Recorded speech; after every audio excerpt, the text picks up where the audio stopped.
ফাল্গুন মাসের দ্বিতীয় বৃহস্পতিবার 5 টাকার কয়েন দিয়ে এই কাজটি করলে আপনার জীবনে অর্থ কষ্ট কিন্তু দূর হবে এবং যাদের ধার চলছে বা অনেক লোন হয়ে গিয়েছে সেই সমস্ত জায়গা থেকে লোন শোধ হবার কিন্তু একটা রাস্তা বেরিয়ে আসবে। যাদের চাকরি নেই তাদের চাকরি হতে পারে এবং মানসিক যে শান্তির অভাব, সবসময় যে একটা ডিপ্রেশন এবং অর্থ খরচার যে জায়গাটা ভীষণ মাত্রায় কিন্তু ক্রিয়েট হয়, যাদের জীবনে প্রতি মাসে আয় অপেক্ষা ব্যয়টা বেশি হয়ে যায়, তাদের জন্য কিন্তু এই উপাচারটা অত্যন্ত ইম্পর্টেন্ট।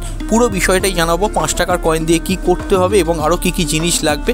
আপনারা প্রতিটা উপকরণ চেষ্টা করবেন কিন্তু আগের দিন বুধবার অর্থাৎ 21শে ফেব্রুয়ারি রাতের মধ্যে জোগাড় করে ফেলার।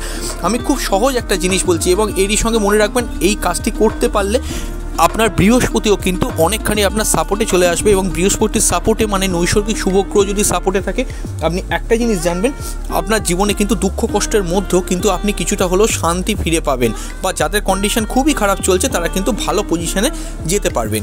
কি করবেন এই কাজটি করতে গেলে? যেটি আপনাকে করতে হবে, 4টি 5 টাকার কয়েন জোগাড় করতে হবে। নোট হলে কিন্তু হবে না, 4টি 5 টাকার কয়েন জোগাড় করবেন, গঙ্গা জল জোগাড় করবেন, একটি গ্লাস বা একটি ভাঁড় জোগাড় করবেন এবং অবশ্যই কিন্তু ফটকিরি জোগাড় করবেন এবং গুঁড়ো হলুদের প্যাকেট জোগাড় করবেন।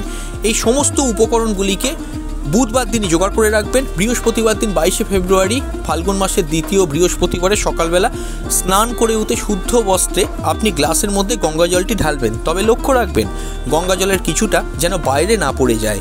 এরপর আপনাকে যেটা করতে হবে, 4টি 5 টাকার কয়েন ওই জলের মধ্যে ফেলে দেবেন। গুঁড়ো হলুদের প্যাকেটটাকে কিছুটা গুঁড়ো হলুদ নিয়ে ওই জলের মধ্যে ঢালবেন এবং অবশ্যই কিন্তু আপনাকে যে কাজটা করতে হবে তার সঙ্গে যে কিছুটা যদি ফটকিরি থাকে, ফটকিরি আমি উপকরণে যদিও আমি বললাম না, যদি থাকে ফটকিরি সেটাকে কিন্তু ওই জলের মধ্যে দিয়ে দেবেন গুঁড়ো করে। যদি না দেন তাতেও কোনো অসুবিধে নেই, নর্মাল দিলেই হবে। নর্মাল যেগুলো বললাম সেগুলোকে টোটাল একত্রিত করে সামগ্রিকভাবে আপনাকে রেখে দিতে হবে আপনার ঘরের এমন কোনো জায়গায় যেখানে সচরাচর কোনো লোক যেন ঢুকে মানে না দেখতে পায়। এবার অনেকক্ষণ আছে সে দেখছে সেটা আলাদা কথা, কিন্তু লক্ষ্য রাখবেন আপনি অন্য কেউ যেন চট করে ঢুকে ওই দ্রবণটি যেখানে রেখেছেন গ্লাস বা ভাঁড়টিকে যেন দেখতে না পায়। এইভাবে বৃহস্পতিবার সকাল বিকাল সন্ধ্যে রাত্রি থাকবে। শুক্রবার দিন কি করতে হবে, সকালবেলা স্নান করে উঠে একটি 5 টাকার কয়েন আপনি তুলবেন, ওই 5 টাকার কয়েনটি নিয়ে গিয়ে কোনো মন্দিরে গিয়ে দান করে দেবেন। অপর একটি 5 টাকার কয়েন আবার গৃহে আসবেন। কি করতে হবে, আপনার ঘরের যেখানে ক্যাশ বাক্স সেই ক্যাশ বাক্সের মধ্যে রাখবেন এবং আরও একটা যে 5 টাকার কয়েন সেটি আপনি কি করবেন, আপনার মানি ব্যাগে রাখবেন, খরচা করবেন না। এবং অপর একটি 5 টাকার কয়েন যদি সম্ভব হয় আপনি আপনার কাছেই রেখে দিন যেখানে ক্যাশ বাক্সে রাখেন।